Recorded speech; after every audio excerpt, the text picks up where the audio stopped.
Сойку кызды алсам болобу дейт. Болбойт сойкун алган. Ошо сойку оңолмок беле. Эч качан оңолбойт ал. Сойку. Алба аны. Анткени эртең базар болосуң, эртең уят болосуң, эртең элдин бетин карай албайсың. Элдин баары келип ушактаганда жашай албайсың. Баягы мынагу кочкорду ат менен сүйрөп салды атпайбы? Өлтүрүп кой деп, ат менен сүйрөп.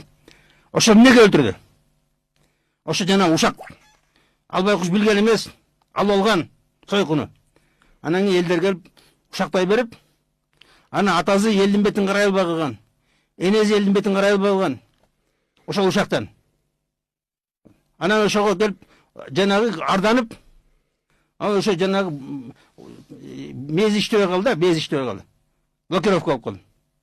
Анан ошо ат менен сүйрөп сал. Урматтуу туугандар, мына алып, эртең анан кийин кыркка чыкканда анан ойлой баштайсың анан, ай, мен кимди алып алдым, бул канча эркек менен жапты экен. Канча эркек менен жүрдү экен. Анан кийин күндө сабай баштайсың, ура баштайсың. Өлтүрүп саласың анан. Же мурдун кесип саласың, кулагын кесип саласың, анан ондай. Албагыла. Анткени баары билинет эртең. Ошо немеси, кылган кылыктары.